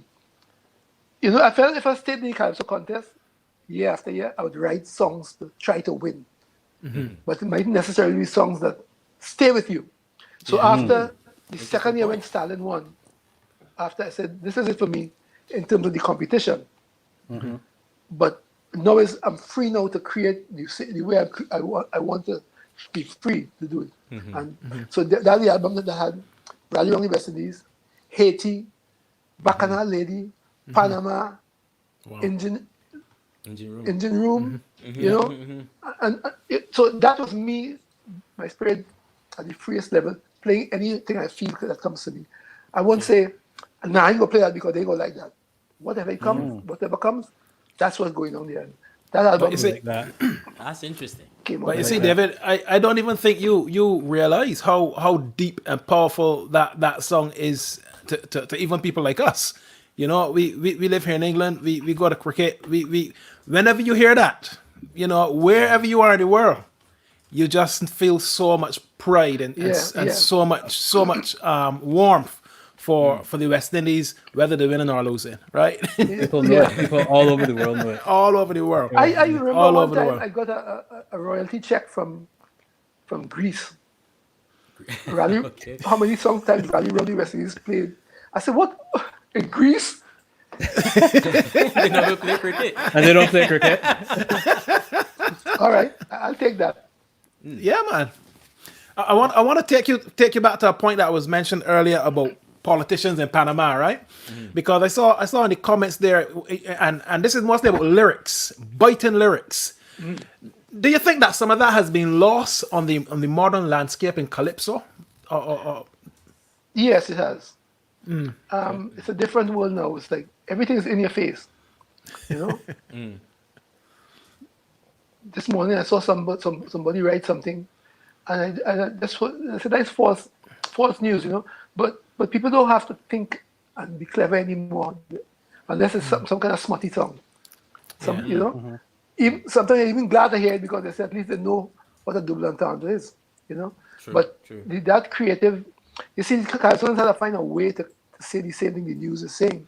yes, No, you have so many different channels to hear, to tell you this and that and the other. You know, it's not the same now. Yeah. Do you think, because you mentioned something there, Mark, we had conversations about this many a times about writing for competitions and whether or not, now this might be controversial, but you might live in room people, so you just gotta hear it. But whether or not competitions has stunted the creativity and the growth of calypso regarding lyrics and melody and what's not. Yeah. Do you think that's the case? I think it's good to have competition in the sense that you know to pace yourself and see where you stand. You know. Yeah. But I don't think I want to see it as a long-term thing. You know, I like to see like more young people coming up to the forefront. And that's another thing too. If I was sticking in the competition, that would mean one less youngster would have been in competition each year because I would have taken their space. And I could go out and spread music around the world so they now could step into that space and give themselves a chance to, you know. The competitions forward. are sort of like a platform A platform. to step in. yeah. Yeah. Yeah. That's how I Well, see it. someone asked one of our, one of our followers on the page did ask, did you regret? And I think you answer it now. Did you regret coming out of competition so early? No. I always said that when I won, I told people, I say, I'm going to do it one more year. Because after 21 years, you kind of say, it's now or never. So I entered the competition. I think I had two strong songs. The fact that they complained that Bayer Gill is not a calypso gave me 100% originality. So by complaining against the song, I got full marks for the originality. It was the I signal. never heard a melody like that before. Full marks for melody, lyrics, full marks, all the elements of the judges. You know, it's like somebody said, you know something, if we really go by the rules of the judges, they cannot be You don't have a choice. They can't be this Yeah. fella. People get emotional and say, good. yeah, you come last, man. You know, Not a real calypso. It's not a real calypso, but when the judges sit down to judge, if you say that this is not a calypso, that means it's 100% original. Original. So That's a full good marks. point. Yeah. So the marks that year was full. Full marks. Yeah, I agree. Yeah. Wow. No, Well, that's interesting. And listen, we've had some people asking about collaborations. I saw somebody ask there about, you did Glow with Alison Hines back in 2011. Yeah. What was I that did. collaboration like? And Well- of course, Music and Oil with Michelle. That was actually a team. There's a promoter in Trinidad called Ian Wilshire. He's actually the one who started independent Trinidad Bone. And he had this fete called Glow, where everyone would wear white. And they had these blue lights and everything. It was, so he wanted a theme song for his fete. And that's how I came about doing that song with Alison. Okay. Yeah. A collaboration is something you're going to do a lot more of, you think? I'm doing a lot with some of the youngsters now.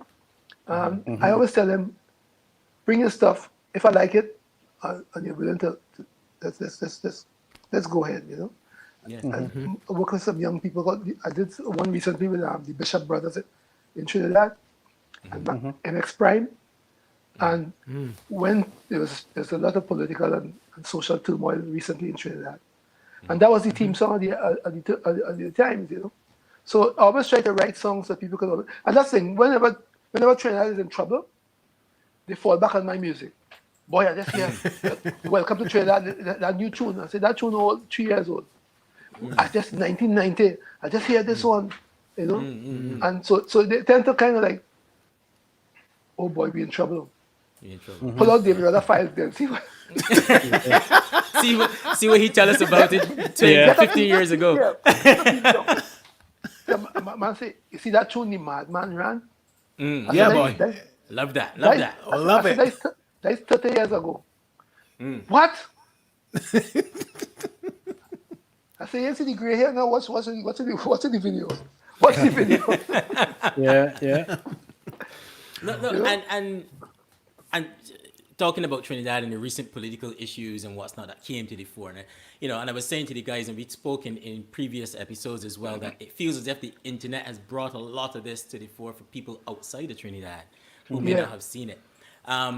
What role do you think calypso, or music, the arts, can help to play to help to get us past those things and be the Trinidad or the Caribbean even, because similar issues exist in other islands in the Caribbean as well. Now, the region that we really should be and could be. I think, there's a fear in Trinidad about even thinking about playing too much local music, and it's almost like we have an admiration for all the things that we have created. We are very. I always tell people, call one country on the face of the earth where you have about maybe 20 to 30% of the population into the arts. Whether steel band, tassa, calypso, whatever. They can't call no country in the world with so many. So the art surrounds like Trinidad, and different forms and magic. They say, where that come from? Which part that come? How that come out? How you move from a piece of bamboo to a steel drum? And I always tell people, if we tap on the creativity that we have in everything we do, sport, football, we play football like what what our culture feeds us. Like if we playing England and they have one style, and halfway in the match we change to Parang style. And near the end of the thing, we change to hardcore calypso. Wow. So that we have to see what we do in Trinidad, the way we dance, the way we play, create songs, the way we see things. Each is a gift, Because if you create a style, and that could change into another style, and they say all that come from one little place. That's why we feel. If we have to see it in that way, Gali come in saw it with these strikes called soca soccer, but that was just one element of it. Wow. We have to see the Brazilians have samba, Yeah. right? Okay, like the samba style, Jamaican the reggae boy style, a certain way. But we have parang, pan, chutney, kaiso. And that's just, And all the different variants of all those. the different variants of that. Put that inside the skill of the athletes, And Yeah. but you have to think it first, Yeah. And you mentioned that your routine now is eating, sleeping, right? But prior to COVID, David, what were your performances and what were you doing in terms of keeping the career going? I always tell people that one of the things that you can learn from me is that if you make good music, you'll always work. Oh yes. So I like that. Yeah. I had just come from Trinidad. I was in Washington. I went to Trinidad to do a show at a new venue called the Song Forge. Then I went to St. Kitts, came home, so come back to Trinidad, then head straight to Los Angeles, and then we were supposed to go to Denmark, I think it was. So the thing about it is, you never know what will happen if you just, as you say, your boy trying a thing. If you're just trying a thing, expect to reap the rewards of that. If you're doing something that's strong and powerful, people will still hear it because it's still making sense today. Like all those songs still make sense today, And people want to hear them again. And some people want to hear the new songs. Some people want to hear the songs that they hear on the album that nobody ever thought about. So then I have added to my repertoire too, Yeah. Wow. Yeah. The- Regarding the music. Oh, sorry. Go ahead, Phil. Go ahead. No, I was just gonna say, David, I like you a lot. There's a, Oh, you know, get there? There's an elephant in the zoo. no, there's this real confident humility about you that really appeals to me a lot. What was your sort of philosophy of life? What is it that drives you when you face a hard decision? What is it that you lean on? I guess the cushion has always been music, right? But the thing, one of the things I think I have as a gift is that I will walk into a room and see 10 jokes. And people say, well, that man mad, but that man, how you talking to yourself and laughing? Yeah. And they can't see, one person might see one of these jokes, but I could see 10. And that's the same way. I always tell people, I can't extemporize. Because extemporization means you have to have a line, and the next line you have to rhyme with. You have to have a kind of one-track mind, This is what I'm going to rhyme with this. I will hear 4 different ways to rhyme the line. Yeah. To choose. So by the time I choose, the extempo gone. The moment gone. But yes. Right. I have all these ideas in my head. I could pull on 5 ideas of how to respond to this line. And pick out the most magical one. Wow. So it's that's the thing that gift is what kind of carries me. And I don't question it. I just try to do it as much as I can. Even when I say eating and sleeping, I'm eating and not sleeping, but I'm thinking. So when I get to go in the studio again, I don't go in the studio with any new songs in my head. I reach the studio, book the time, and start to create, and all the ideas and all the messages That's interesting. flow from there. Yeah. Yeah. So, there's no doubt when you listen to your songs, and obviously it's encapsulated in Trinity the Bone, how much you love Trinidad, how much you love your country. But as you said, you're a regionalist as well. So I take that and I stretch it because, as I say, when I listen to your songs, you can kind of replace any country in the region or just replace the region with Trinidad and you still feel it. I wonder, what's the Caribbean that you see? What's the Caribbean in the future that you see or you're hoping for? The Caribbean I'm hoping for is, I always put it through the eyes of cricket, I'm hoping to see a clarity, understanding of how we have to move forward. We already know we are the West Indies because no one have time with us. We are a group of islands, and we have to have time for ourselves. We have to look out for one another, you know. And I think, like during the Warrior era, that was us trying to show the Englishman and whoever, we just as good as you. Yeah. But we in a Not humble less. way, not less. When Lloyd came on the scene, it was grovel. You're gonna make us grovel? No, that's not. So the militancy of the Caribbean man. Yeah, he was the man for So that season. right, you know, Kitchener documented Worrell. And when Sobers came on the scene, that brashness, color up. That was Yeah, Sparrow. style. Sobers was Sparrow. It's suave, you know, the Sparrow and in your Sobers. face. So it's always music and sport linked. That's what I like to see. That's an interesting Right? connection. Yeah, I like Yeah. that. Right? The militancy of that time with Richards and so on. Yeah. That was the time with Bob. You know? So now we've reached a point where we have internet, we have party soca, party stand. Yes, that is what we have to still find a way to say, to tell our young men, how can we be better? You know, half of the problems of a young woman are because of our young men. So at the end of the day, we have to go beyond. Well, and that's out. Why you play that shot? So the reason why I'm going to play this shot now is because I know what you're going to do.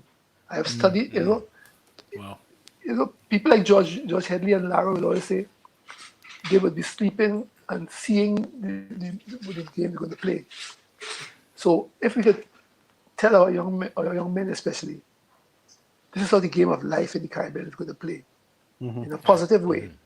You know, we can move forward because it will never be the same as each of the eras, because each era has to carry its own way.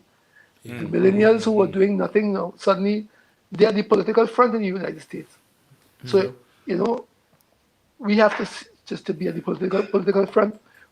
I'm glad to see the parties are putting a lot of young people inside politics there.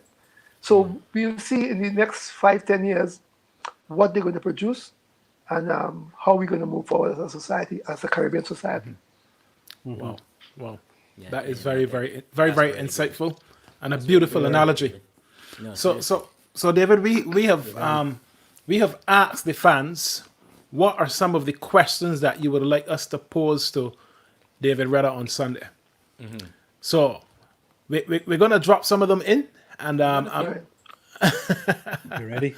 and I'm sure we're gonna get some even more wonderful insights. I think you answered that one already.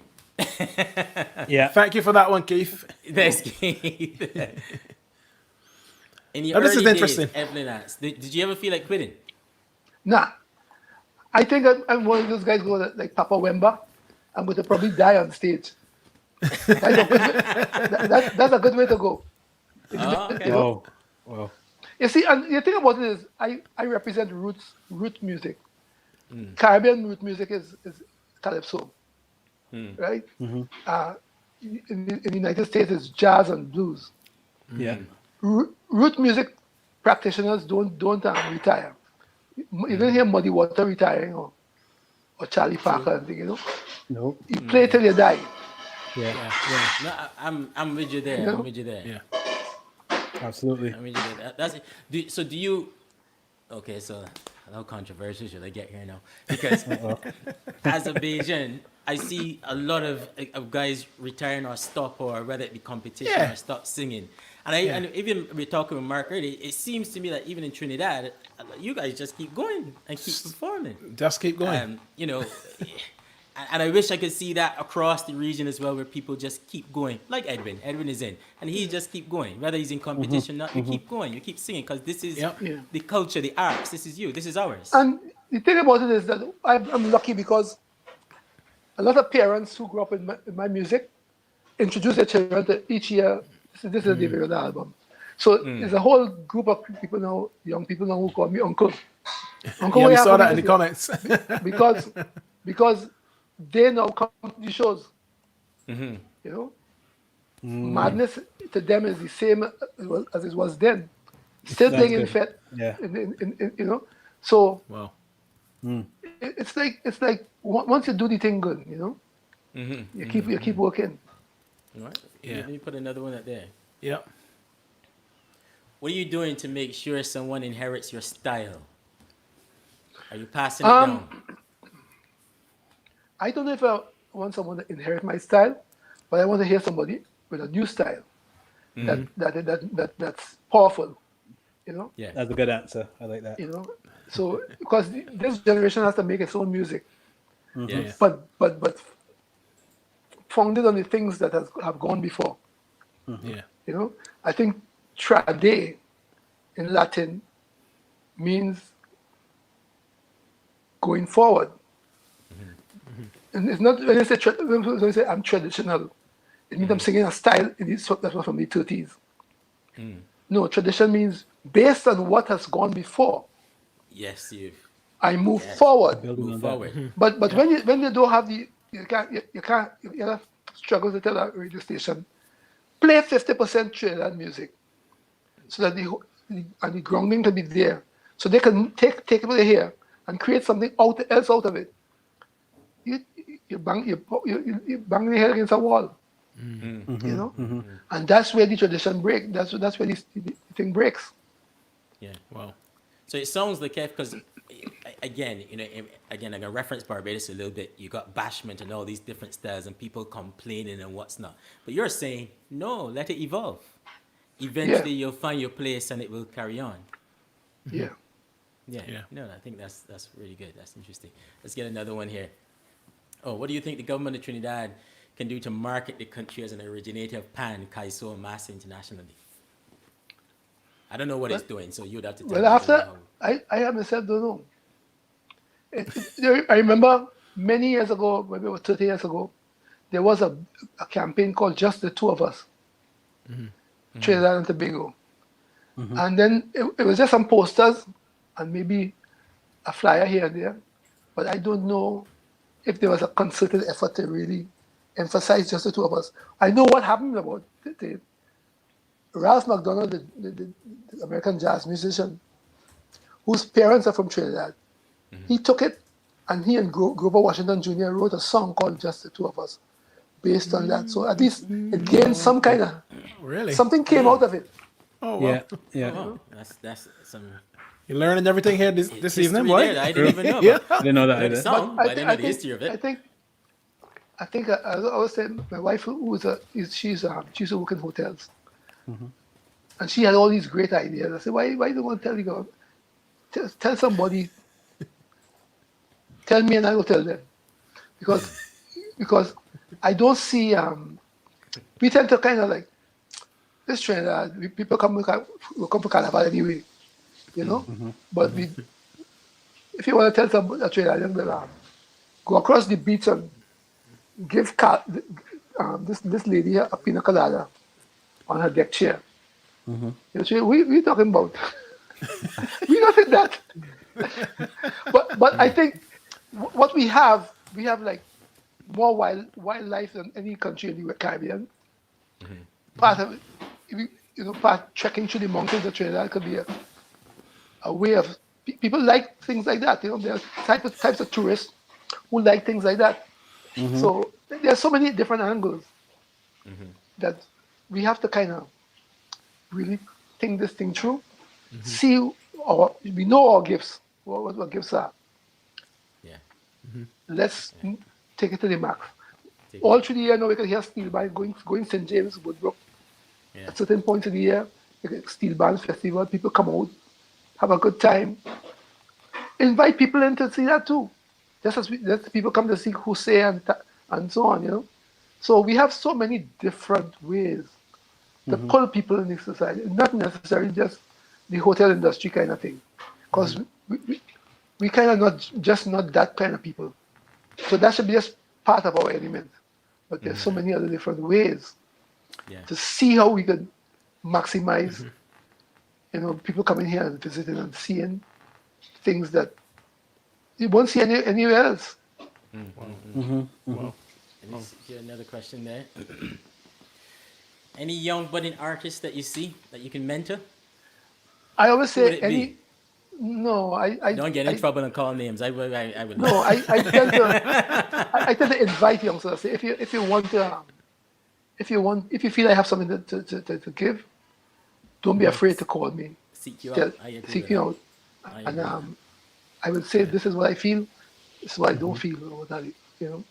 So I'm at the stage now where you could come and ask me a question, and I would say, well, so and so and so and so, or lead you lead your question to another question, and say contemplate that, and come back and tell me what you created or what you contemplated. So Bring something. that's Let's how I talk see about it.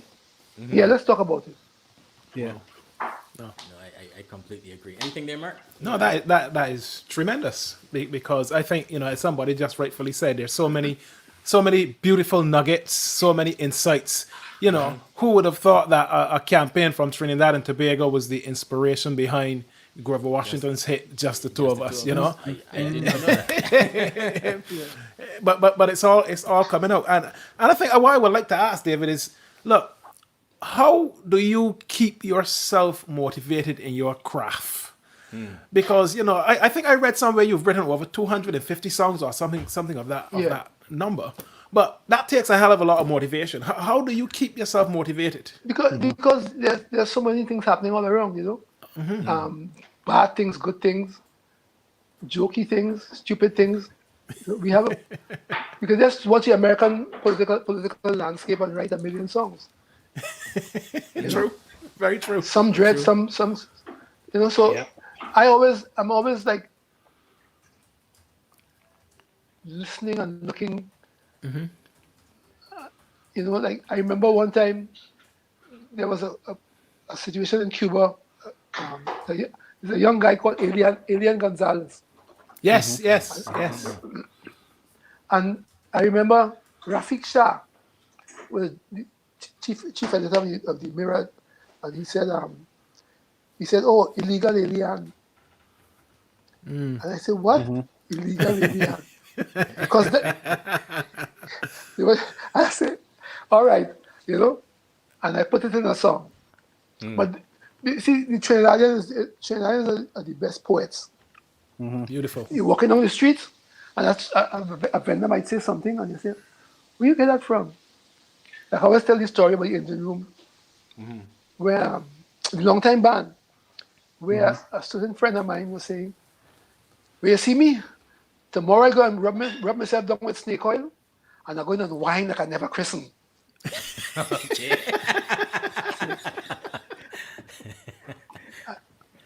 That was the catalyst for the long time band. Okay. Not for hell she won't listen. She started wine and she never christened. She body make up out of blood and bacchanal, and she bottom come to mash up the carnival. Them so what was the long time band. All right then. So now somebody would come in a room and that person would say that, and no, they wouldn't hear. That's why I say I could see 10 things in a room, but somebody else may only see one. Yeah, So there's always something somebody say, Yep. So I can say, that's a song. Yeah. Now you've got an amazing imagination, man. That's Amazing. I even see half of that stuff, man. So listen, let's say to the fans who are watching as we come towards the end, get your questions in quickly. And I see that there's probably one there that you might want to pile in, Drea, about song. About which one? Favorite song. Oh yeah. So I was gonna ask you, what's your favorite song that you've written and I recorded? always tell people my favorite song is the song that I'm writing at present, At the moment. because I'm putting Okay. all the energy into the song. So that's my favorite song. And I think if you treat your music with that kind of respect, it always feeds you in the end, Yeah. But I have a soft spot for one song called "Into the Night." It's a very obscure song, but it's obscure in the sense that I was in Brooklyn one year, Labor Day again, and There's also always a tension between, especially West Indians and the Hasidic Jew community in Brooklyn. And one night, this young Guyanese boy was riding his tricycle along the parkway, and the Grand Rebbe, who was like the Pope for the Hasidic, his motorcade was driving past at a high speed, and the Grand Rebbe's car ran over Gavin Cato, that was the little boy's name, and that triggered off riots in Brooklyn that night. You know, and a friend of mine was saying again, the same friend from Haiti who inspired the Haiti. He said, song, yeah. "You see me, if I go to that park with the night, I will kill somebody. It's best I go and deal with the music, yeah, and cool my head off." And I wrote this song called "Into the Night," where I'm saying, "Hey, Mr. Music Man, clear up my head some more. A little boy has been killed on a Brooklyn street today. Here comes another racial war," you know. And for later on that night, there was a young Hasidic Jew walking by himself in Brooklyn, and somebody killed him as revenge. So then the news came over that they arrested the person who killed the Jewish guy, and it's a young man from originally from Trinidad and Tobago. It turns out that the NYPD just picked up the first black man they see, and he put him sentenced to life imprisonment. 2 years ago, he just won the case, and it made international news all over the BBC and so on. This young Trinidadian guy who spent over 20-something years in this prison in New York. He was just chosen by them, and he made his whole life gone through. You know, it was all over the BBC, all across the world was made news. So I said, it's strange how that song. I started to think about this song and why I write it, and I said, maybe there's something else to come out of this song, out of this situation. You know? But that is the closest I've come to saying was a favorite. Right. Into the Night. Interesting, really good. That's fascinating because it's not just about the musicality of it, but it's really the and story and behind it. Yeah, and the music is, I try to capture that New York night feel, like songs like Give Me the Night and Street Life. Those songs, I try to create that same. So I use Curtis Lewis on a soprano sax, and I put a wet it in terms of the microphone, the way to get that New York City drive through that kind of feel. I like how I captured it, you know. So I was seeing it from that point of view, and then all these things just keep manifesting over a stretch of 20-something years. One song. One song. Look, everyone that's listening, look, thank you guys for being with us for nearly 2 hours. I wanted to encourage you, whether it be Apple Music, Spotify, YouTube, go. You heard lots about songs that you love that you probably know the history about. Go have a listen again with a fresh ear. Now that you understand some of the thinking, some of the thoughts behind some of the songs, go have a listen, because I think you'll probably hear things in the song now that you've got context that you probably didn't understand before. So I want to encourage everyone to check out Apple Music, Spotify, YouTube, and have a listen to some of this rich And also music CD Baby. and CD Baby, where you can grab a lot of stuff as well. A lot of my stuff is on CD Baby. In CD Baby. So before I ask you a couple more questions, I also just want to say again, thank you for joining us. Like our page, We Global, and you can like us on Facebook, on YouTube, subscribe to our YouTube channel as well, on Twitter and on Instagram as well. Just look for We Global Media. We have these, well, not such company every week, but we have conversations in the living room every single week, on Sundays, 3 o'clock in the Caribbean, 8 o'clock here in the UK, 2 if you're in Jamaica. And we just want to have Caribbean conversations and tell our own stories and get insights from our own people. We're not waiting for anybody to tell us about us. We're going to talk amongst ourselves about our own. So please do that. Like our pages, different pages across the different social media. I don't want to get you in trouble in Trinidad, right? So I'm not going to ask you your top 5 in Trinidad. But if you were to think about over the years, your top 5 calypsonians across the region, who would it be? Gabby, Oh, Yeah. this you got Plastic right, Bag, Oh, okay. Gee. We got two. Swallow, Swallow's good, yeah. Short Shirt, Short shirt, yeah. John King. Johnny Boy get in. This is out of Johnny five. Boy years or John King get years? it. John King get it. Mr. Minister. You know he's a politician now. He going over to the dark side.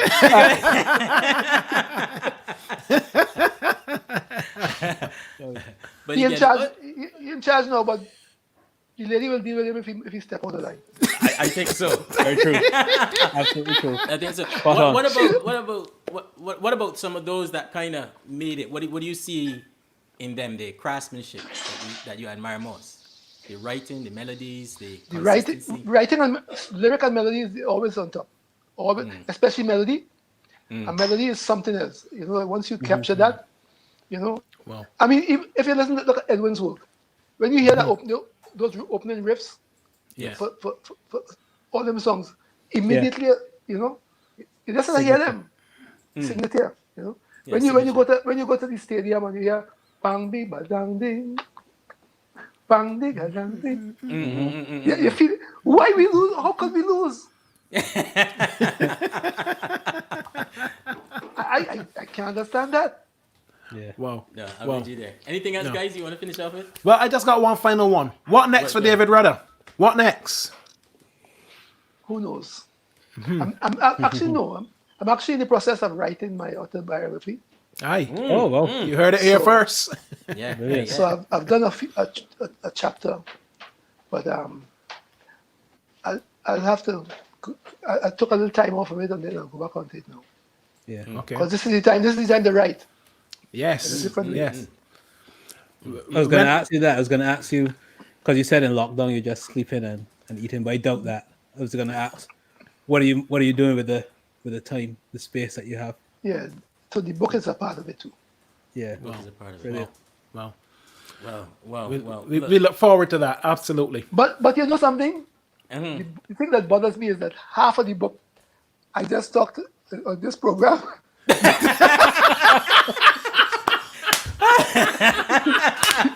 People might want to buy it now. Listen, No, man. I Listen. think people know what to buy it. Listen. When that book is out, we can bring you back to talk us through some of those stories in more Yeah. detail, man. For sure. based on the comments and the Sure. insight that come out, I think people now want to read the book because Of course. Yeah. you talk a lot, but we didn't even went through a quarter or 10th of your catalog, Nah. and the stories behind it. You know, we just went through a few of the big songs, so Yeah. I think people are gonna want that book. I just make want I it just before, making yeah. jokes. So No, I know. So that's good. Look, everyone, we always say almost every week how fast 2 hours go, but I think this is probably one of the fastest, guys. Yeah. That 2 hours have gone, and I'll be honest, humbled and honored to have you. Yes. In the living room, and we started you. this series looking at legends across the region, as Mark said at the beginning, because regionally we need to celebrate the people that have made an impact, yes, locally, but across the region.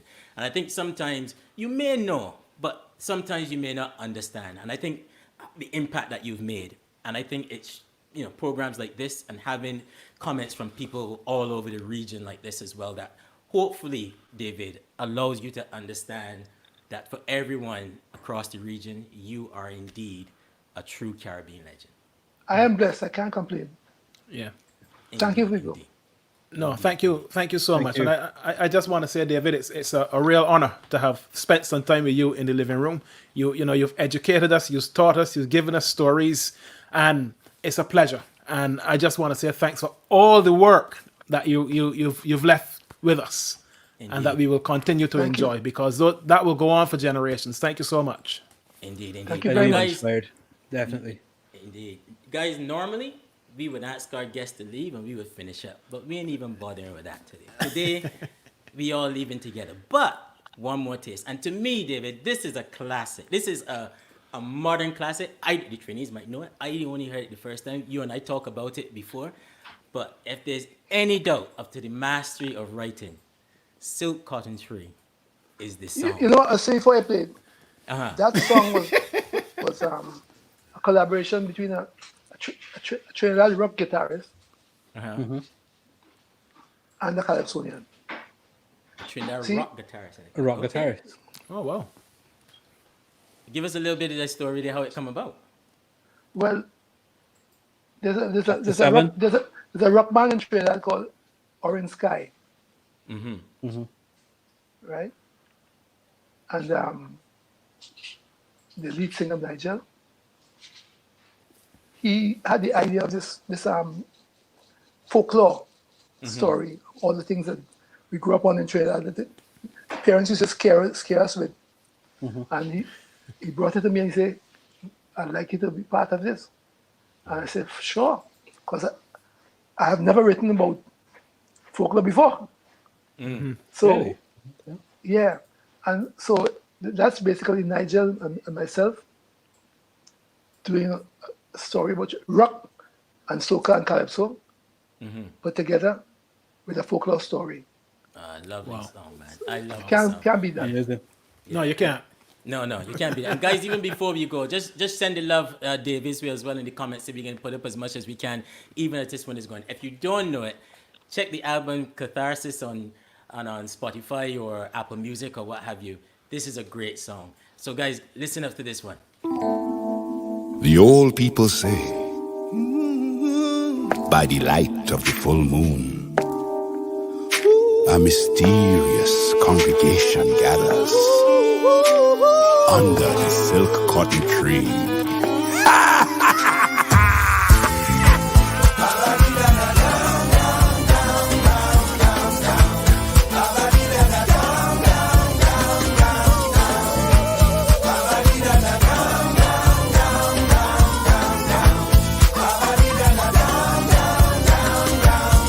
Darkness has fallen and the full moon rise. Once again the sun lost the battle and the day turned night. A suspicious congregation gathering outside under the silk cotton tree, 20 past midnight.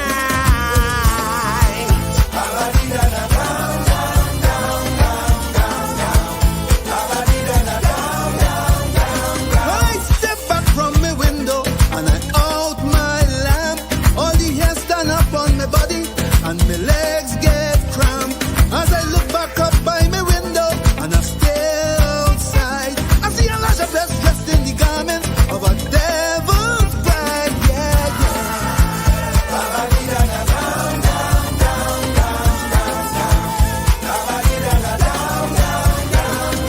something trying to press me down, press my body down to the ground. I want to run away. Voices laughing inside my head, telling me I want to wake up dead. I'm petrified. I try to shout, but the words can't come out.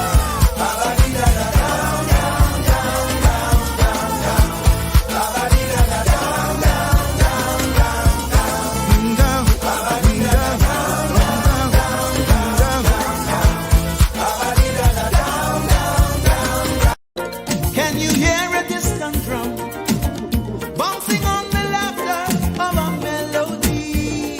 Yeah, yeah. And does the rhythm tell you come, come, come, come? Does your spirit do a dance to this symphony? Yeah, yeah. Does it tell you that your heart is a fire? Oh yeah. And does it tell you that your pain is a liar? Oh yeah. Does it wash away all your unlovely? Well, are you ready for a brand new discovery? Calypso, calypso, calypso music. Yeah, yeah. Calypso, calypso, calypso music. Singing, oh yeah, yeah, oh yeah, yeah, oh yeah, calypso. Singing, oh yeah, yeah, oh yeah, yeah, oh yeah, calypso. I say that I am the seed of the ground.